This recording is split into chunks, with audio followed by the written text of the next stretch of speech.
Am I wrong for not wanting my wife and mother-in-law to keep reminding me to keep my voice down before every family gathering? Family gatherings are supposed to be joyful occasions, right? But for me, they've always been a complicated dance of trying to fit in, especially when the gatherings are with my wife's family. My name's Tom, I'm 45, and I don't have any living parents, which means I've been fully absorbed into my wife Sarah's family celebrations. From the outside, it might look like a warm, welcoming environment, but for me, it's always been a minefield of unspoken expectations. I learned early on that I wasn't exactly what her family had in mind for Sarah. Her father, a man of few but biting words, made it clear he didn't think I measured up. Meanwhile, her mother and I have clashed over our differing religious beliefs. She's a devout Christian and I'm an atheist. While polite on the surface, there's always been a quiet tension between us. At these gatherings, I've often found myself retreating into the background, playing the part of the quiet, agreeable husband. I didn't want to stir the pot or give them any more reasons to question my place in their family. For years, I went through the motions, feeling more like an outsider than someone truly welcomed into the fold. It's exhausting to be the odd one out, especially in a setting where everyone else seems so effortlessly at ease. But I'm not one to complain, at least not openly. I've always tried to make the best of it, smiling through the awkwardness and swallowing the pangs of exclusion. That is, until one Thanksgiving dinner changed everything. For the first time, I finally felt like I belonged. Little did I know that feeling would be short-lived. When I first started attending Sarah's family gatherings, I quickly realized they had their own rhythm, one that didn't quite match mine. It wasn't just about food or tradition, it was about a tight-knit dynamic that I was trying to squeeze into. Sarah comes from a big, boisterous family, full of inside jokes, shared memories, and an unspoken understanding of how things are supposed to be. For someone like me, with no family to fall back on, it was daunting. I didn't blame them for being cautious about me at first. Her father, Harold, has always been a man of strong opinions, and he didn't hesitate to let me know he thought Sarah could do better. It was subtle, side comments about my career, a quick dismissive glance when I spoke, but it added up. Sarah reassured me that he'd warm up eventually, but years passed, and the thaw never came. Then there was Margaret, her mother. On the surface, she was warm, almost overly so, but it was clear we weren't going to see eye to eye. Margaret's faith is a cornerstone of her life, and as someone who doesn't believe, I felt like a puzzle piece from the wrong box. She never outright challenged me, but there were little things, a comment about prayer, an invitation to church, that felt less like a gesture and more like a test. I wanted so badly to prove I was a good fit for their family, but the harder I tried, the more out of place I felt. Over time, I started saying less, doing less, just trying to get through these gatherings without upsetting anyone. It was easier to blend into the background than risk being the subject of their scrutiny, easier but lonelier. I'll never forget that Thanksgiving. It was one of those rare moments where everything clicked, where I felt like I wasn't just Sarah's husband tagging along, but an actual part of the family. Looking back, I think it started with the wine, 2 or 3 glasses in, and I could feel the tension melting off my shoulders. Not enough to make me reckless, but just enough to loosen me up, to let me drop the filter I'd always kept firmly in place. For once, I wasn't overthinking every word, every laugh, every gesture. I joined in on conversations, told a few stories, and even cracked a joke that made Harold laugh. A deep, genuine laugh that caught me completely off guard. Margaret smiled at me, not her usual tight-lipped, polite smile, but something softer, almost approving. It was like I'd finally cracked some invisible code. The room buzzed with energy that night, and for the first time, I felt like I was part of it. I wasn't the quiet outsider in the corner. I was in the mix, talking, laughing, connecting. When we left, I remember Sarah squeezing my hand in the car and saying, "You seemed really comfortable tonight. I loved seeing that." Her words stayed with me, giving me a kind of validation I hadn't realized I was craving. For the first time, I drove home from one of their gatherings without that familiar weight in my chest. I didn't just survive the evening, I enjoyed it. I let myself believe that maybe, just maybe, I'd turned a corner, that the years of feeling like a guest in their world were behind me. It was the kind of night I wanted to replicate at every gathering moving forward. Or so I thought. The glow from Thanksgiving didn't last long. As Christmas approached, I was genuinely excited, something I hadn't felt in years about a family gathering. I wanted to carry the same energy into the next celebration, to build on that breakthrough. But on the drive over, Sarah dropped a comment that instantly deflated me. "We just need to remember to keep it down tonight, okay?" she said, her tone light but deliberate. I looked over at her, caught off guard. "What do you mean?" I asked, already feeling defensive. She explained, with what she must have thought was care, that her father had complained about migraines after Thanksgiving and that I'd been a little loud. It felt like a punch in the gut. That night, when I'd finally felt accepted, was now being reframed as a problem I had caused. I tried to brush it off, telling myself it wasn't a big deal, but then my phone buzzed. It was a text from Margaret, her mother. "Just a quick reminder to keep things quieter tonight," it read. No greeting, no context, just a single directive. It was as if they had coordinated this intervention to keep me in check. The car ride grew silent. My initial enthusiasm for the evening evaporated, replaced by an all-too-familiar sense of self-consciousness. I replayed Thanksgiving in my mind, second-guessing every laugh, every joke, every moment of unfiltered joy. By the time we arrived, I was already dreading the night ahead. It wasn't just the reminders that stung, it was what they represented. Instead of feeling like part of the family, I felt managed, like some kind of liability they had to contain. That evening, I didn't engage much. I stayed quiet, careful and detached. The outsider was back. Christmas dinner that year was a stark contrast to Thanksgiving.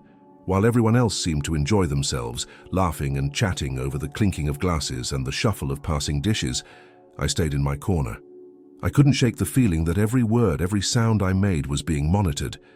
Harold and Margaret didn't say anything directly, but their watchful glances were enough to keep me on edge. The warmth I'd felt at Thanksgiving was nowhere to be found. Instead of joining in the conversations, I spent most of the evening observing, trying to figure out where I fit in this family dynamic. Occasionally, someone would ask me a question, and I'd give a polite, measured response, careful not to let my voice rise too much. But even in those brief moments, I felt like a child under scrutiny rather than an adult in a family gathering. Sarah noticed, of course. She gave me a few concerned looks throughout the evening, but I didn't have the energy to explain. How could I?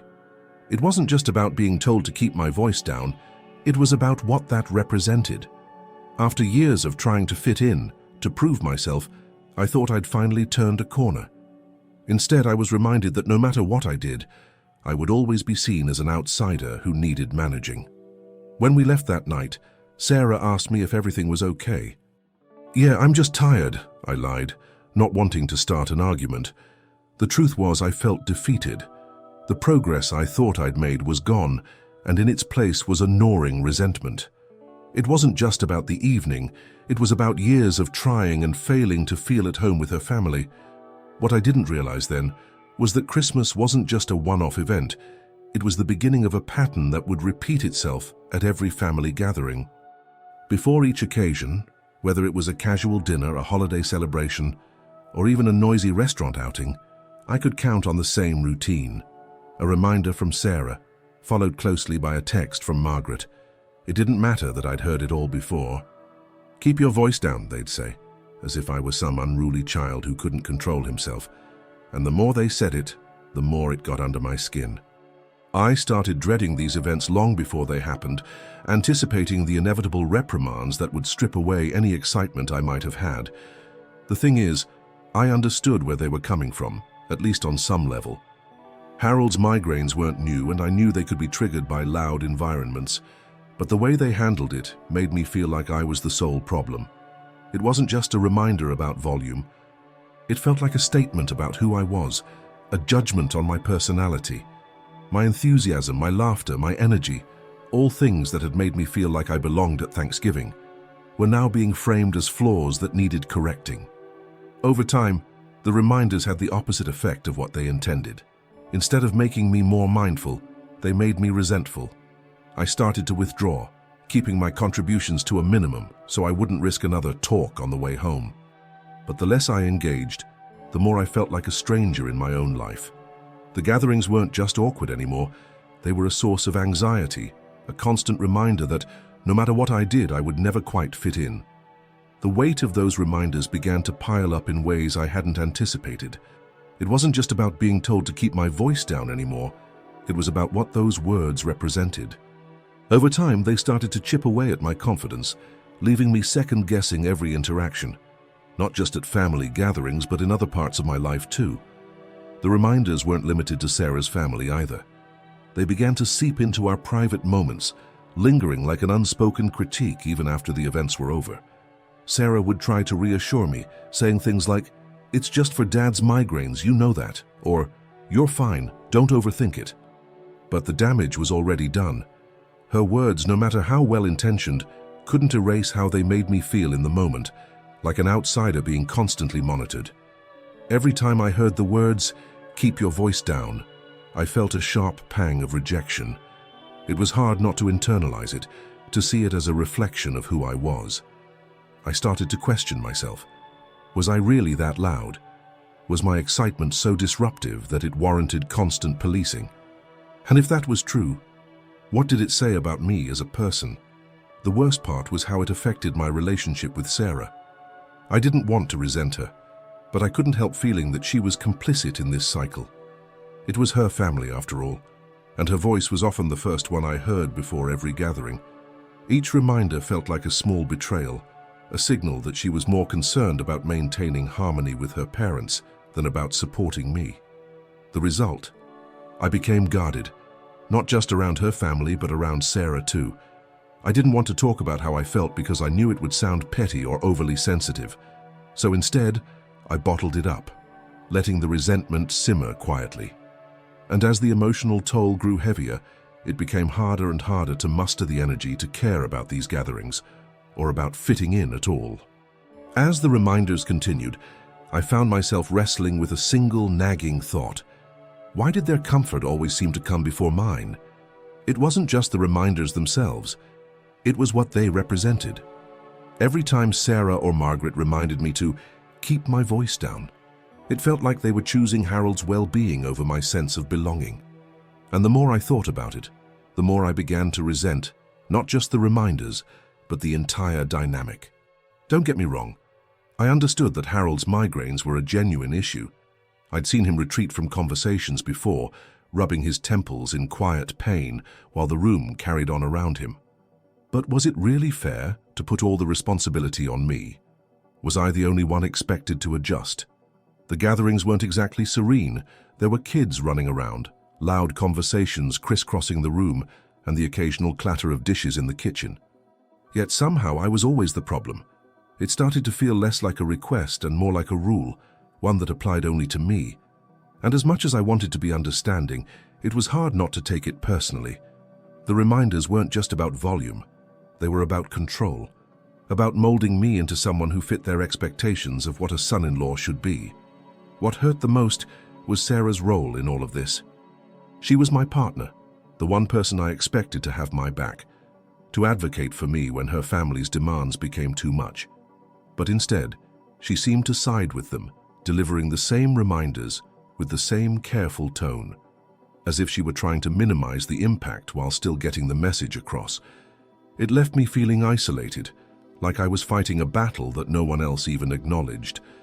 I started to wonder, was I being unreasonable?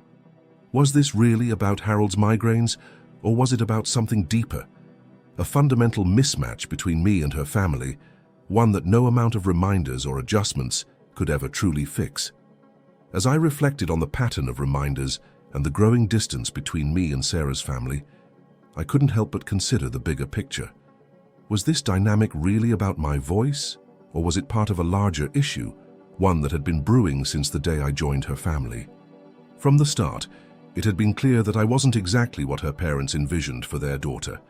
Harold's dismissive attitude, Margaret's quiet judgment, it all painted a picture of a family that, while polite on the surface, had never fully embraced me. Maybe the reminders were just the latest way for them to assert that I didn't quite fit, a subtle but persistent message that I needed to change to be acceptable. But then I had to wonder, was I reading too much into it? Families are complicated, and everyone has their quirks and unspoken rules. Maybe this was just one of theirs, a way of keeping the peace, of ensuring that Harold could get through the evening without retreating to a dark room. Maybe the issue wasn't their behavior, but my reaction to it. The truth was I didn't know how to strike the balance between respecting their needs and standing up for my own. On one hand, I wanted to be the considerate son-in-law, someone who understood and accommodated Harold's health issues. On the other hand, I didn't want to lose myself in the process, to become a muted, watered-down version of who I really was. The more I thought about it, the more I realized this wasn't just about family gatherings. It was about belonging, about feeling like I had a place in this family that didn't come with strings attached. And if I couldn't find that balance, I wasn't sure how much longer I could keep pretending that everything was okay. By the time tonight's Christmas dinner rolled around, I knew exactly what to expect. The same script had been playing out for years now, and I could almost feel the weight of the reminders before they even came. Sure enough, as we were getting ready to leave, Sarah casually mentioned, "Just remember to keep it down tonight, okay?" Her voice was light, almost breezy, but the words hit just as hard as ever. I didn't say much in response, just nodded and focused on the road. A few minutes later, my phone buzzed with a text from Margaret. "Don't forget to keep things quieter tonight, especially during dinner. Thanks." There it was, the 1-2 punch I'd come to expect. By the time we pulled into the driveway, my mood was already sinking. Dinner started off fine enough. I stayed in my lane, responding politely to questions and laughing softly when appropriate. For the most part, I avoided drawing attention to myself. But as the evening wore on, I found myself letting my guard down, just a little. Harold had stepped out of the room and the conversation shifted to something light-hearted. I made a joke, and for the first time in a while, I laughed, a genuine, hearty laugh. It was brief, but Margaret's reaction was immediate. She gave me a small but noticeable shush, her finger lightly touching her lips. I caught the message loud and clear, and it stung. "Oops," I joked quietly to those nearby. "I was warned to keep my voice down. Sorry." The others laughed awkwardly, but the moment had passed. The rest of the night went by in a blur. I bonded with Sarah's brother in the corner, whispering and joking quietly, like kids sneaking a conversation during class. It was a small victory, but it didn't change the fact that I left feeling like the outsider once again, caught between wanting to belong and knowing I probably never truly would. After that Christmas dinner, I started reflecting on one suggestion I'd seen in conversations about my situation. Could it be my hearing? I'll admit I hadn't considered it seriously before, but as I thought back to the gatherings and the reminders to keep my voice down, a pattern began to emerge. There were times when I'd asked Sarah to repeat herself, or moments when I'd leaned in during conversations to catch what someone was saying.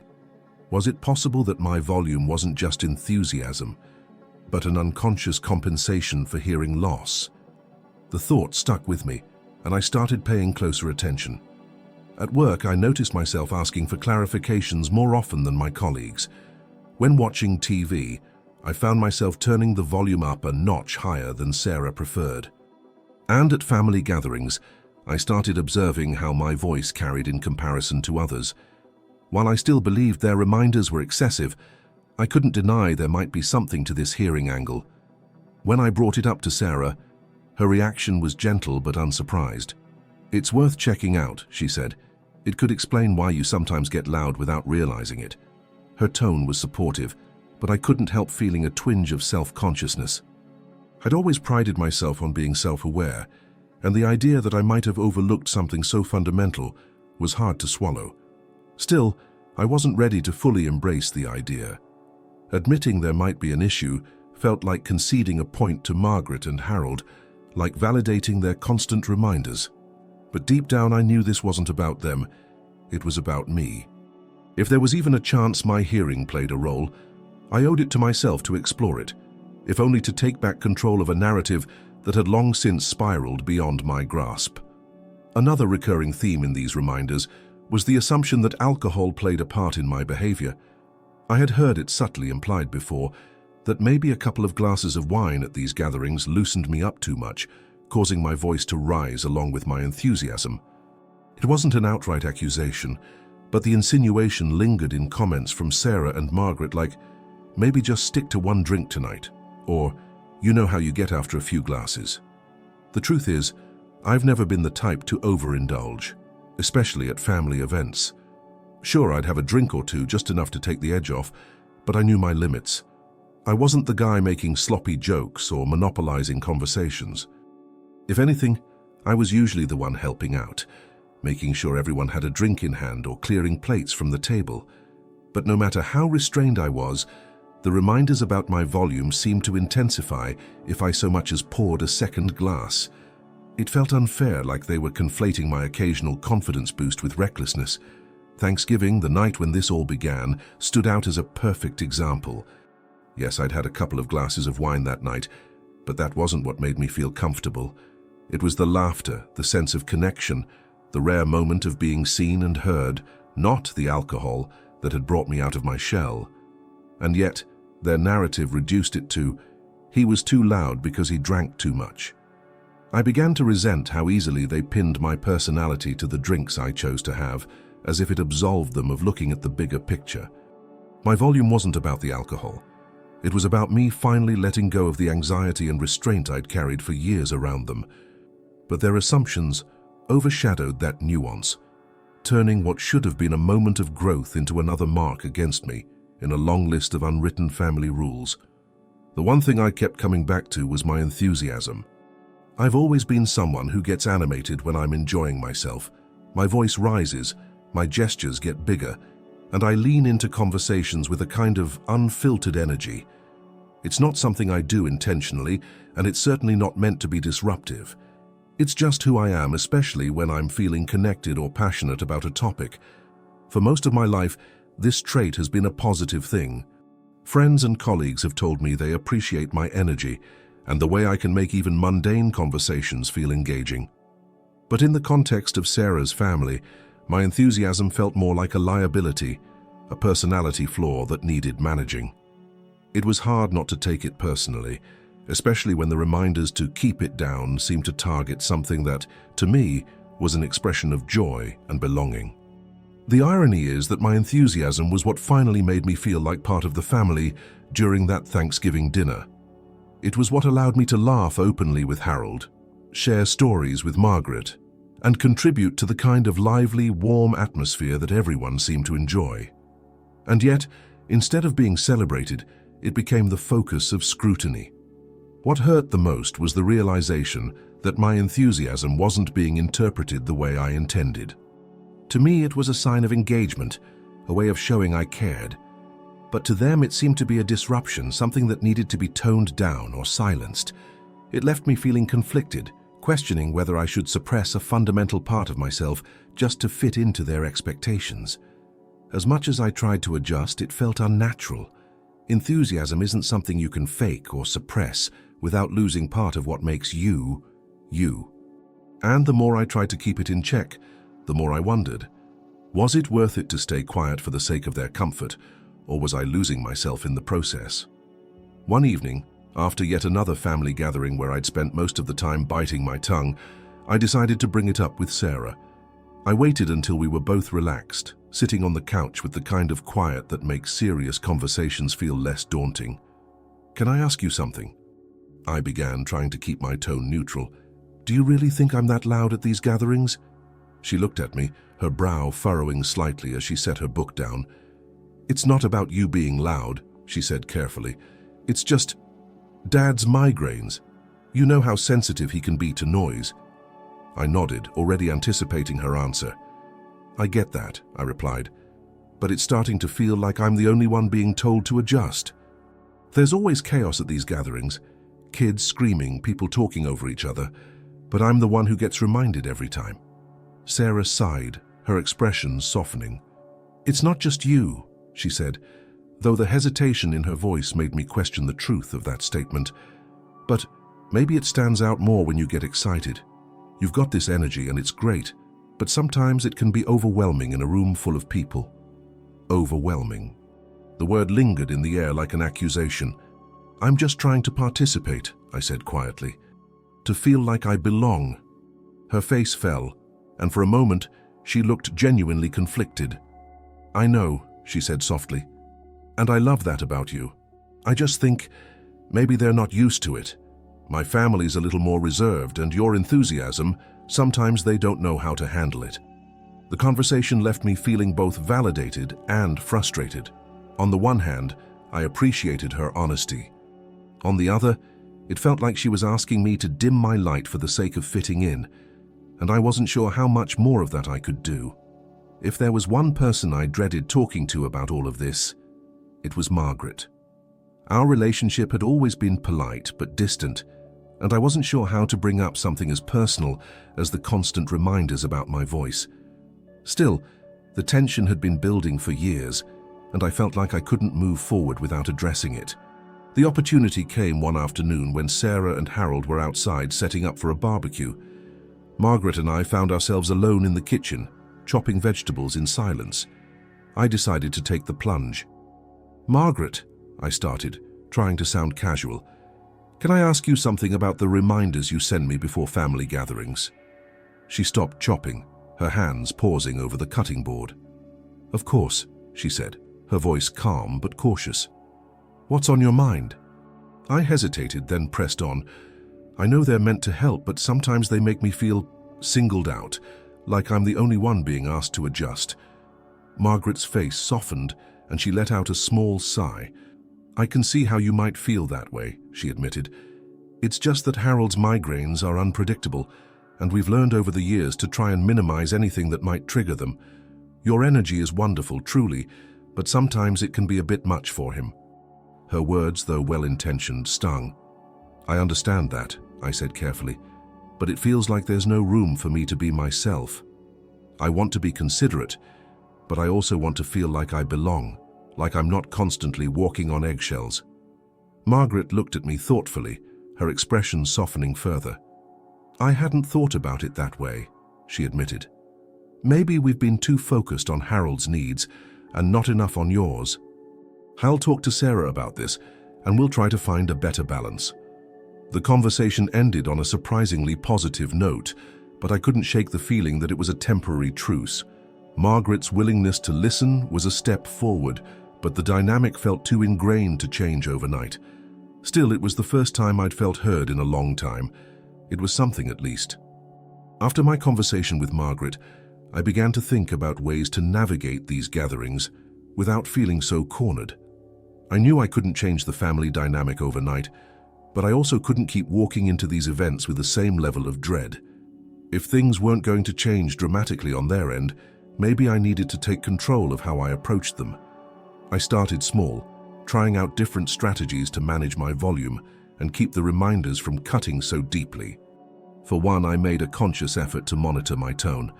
I paid attention to how loud I was speaking and tried to keep my energy in check, especially during group conversations. It wasn't easy. When I'm excited, it feels unnatural to hold back. But it was something I could control, and that gave me a sense of agency.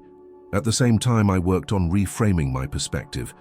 Instead of seeing the reminders as personal attacks, I tried to view them as misguided attempts to create harmony. Margaret's comments in the kitchen had given me a glimpse into her intentions, and while I still found the reminders frustrating, I knew they weren't coming from a place of malice. I also leaned on Sarah more, though carefully. I started sharing how I felt after gatherings, not in a way that blamed her, but in a way that invited her to see my side. I really tried to keep it low-key tonight, I'd say, but it's hard when I feel like I'm not allowed to relax. Sometimes she'd nod sympathetically, other times she'd offer advice, but just being able to voice my feelings helped. Lastly, I made a point to carve out small wins at each gathering.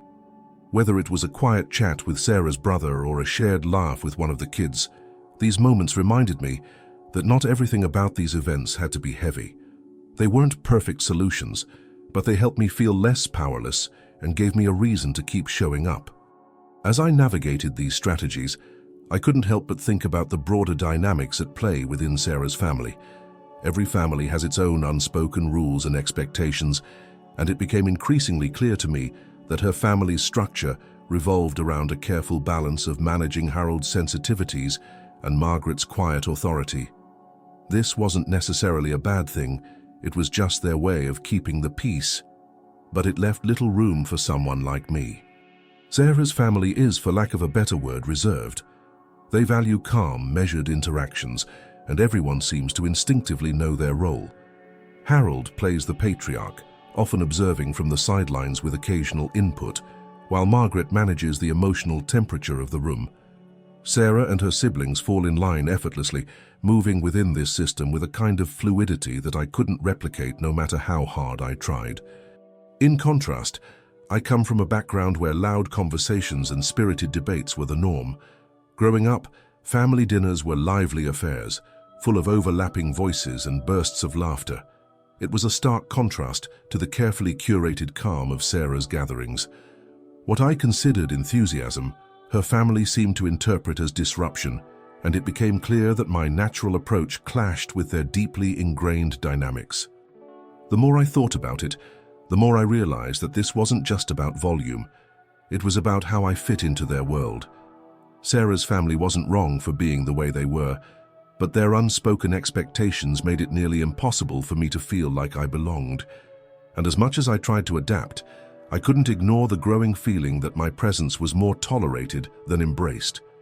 It left me questioning whether I could ever truly be part of their system without losing parts of myself in the process. In quiet moments, I found myself wondering if this was all in my head, if the feelings of exclusion I'd been wrestling with were a product of my own insecurities rather than the reality of the situation. After all, Sarah's family had never explicitly told me I didn't belong. They included me in invitations, asked polite questions about my work, and even thanked me for helping out at dinners. By most outward measures, I was part of the group. But inclusion is more than just being present. It's about feeling valued, like your voice and personality are welcomed, not just tolerated. That's where the disconnect lay. I wasn't sure if their politeness came from genuine acceptance or from a sense of obligation. And with every reminder to keep my voice down, the gap between those two possibilities seemed to widen. The thing is, I didn't want to dominate their gatherings. I didn't need to be the center of attention or have everyone hanging on my every word. All I wanted was to feel like I could relax and be myself without fearing that my natural exuberance would cause a ripple of disapproval. But the constant policing of my behavior made that impossible. It was as though I had to tiptoe around their comfort zones, squeezing myself into a version of me that felt smaller, quieter, and less authentic. I started to reflect on the few moments when I had felt included, like when I bonded with Sarah's brother during Christmas dinner. Those were rare but meaningful, and they showed me that inclusion wasn't entirely out of reach. The challenge was figuring out how to cultivate more of those moments while navigating the invisible barriers that seemed to surround me. Ultimately, it came down to this.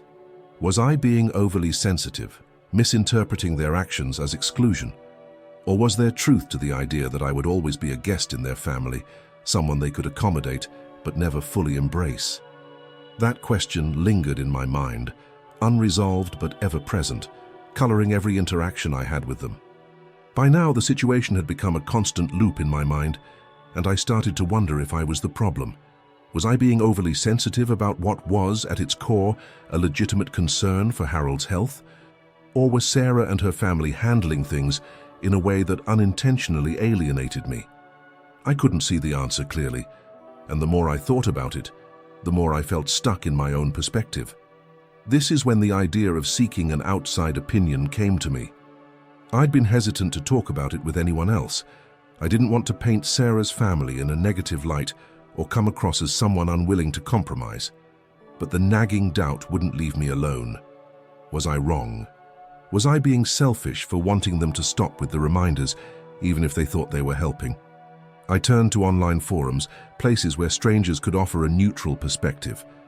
Writing everything down, every detail of the Thanksgiving breakthrough, the Christmas warning, and the years of reminders that followed, felt like airing out a long-held secret. I didn't frame it as a rant. I genuinely wanted to know if others could see what I couldn't. The responses poured in, a mix of perspectives that surprised me. Some people said I should focus on Harold's health and not take the reminders personally. Others pointed out that Sarah and her family's approach wasn't the most considerate, especially if it was affecting how I engaged with them. A few suggested practical steps, like checking my hearing or finding a way to address the issue directly with Sarah's parents. The range of opinions was both comforting and overwhelming. For the first time, I saw my situation through a wider lens, and it became clear that the issue wasn't black and white. The truth, as uncomfortable as it was to admit, likely lay somewhere in the middle. And that realization brought me back to the same lingering question I'd been asking myself all along. Was I the one being unreasonable? Or was there a better way this could have been handled? As I sit here reflecting on everything, every gathering, every reminder, every moment where I felt torn between being myself and fitting into Sarah's family, I can't help but wonder if I've been looking at this all wrong. Maybe it's not about being right or wrong, but about understanding the nuances of family dynamics, expectations, and communication. On one hand, I know I can be loud. I know my excitement sometimes translates into a volume that's harder to ignore. But does that make me a problem? Does it justify the constant reminders that feel less like helpful nudges and more like veiled criticisms? I've tried to compromise, to monitor my tone, to prioritize Harold's needs. But with every adjustment I make, I feel like I lose a little bit of the enthusiasm that makes me who I am. On the other hand, I can see how Sarah and Margaret might view this differently. They've spent years managing Harold's migraines, navigating their family's delicate balance, and I imagine they see these reminders as practical solutions, not personal attacks. But intentions don't always match impact. What they see as helpful, I've experienced as isolating. And what I see as self-expression, they seem to interpret as disruption. So I'm left with this question: how do you balance respect for others with staying true to yourself? Should I keep compromising, keep silencing parts of who I am to maintain harmony, even if it means feeling like an outsider? Or is it fair to ask for a little more acceptance, to push back against the reminders and reclaim a space where I can feel like I truly belong? I don't have the answers. All I know is that it's exhausting to carry this weight into every gathering, to feel like I'm walking a tightrope between being included and being myself. And that's why I'm asking you, am I the asshole here? Or am I just someone trying to find their place in a family that doesn't quite know how to make room for me?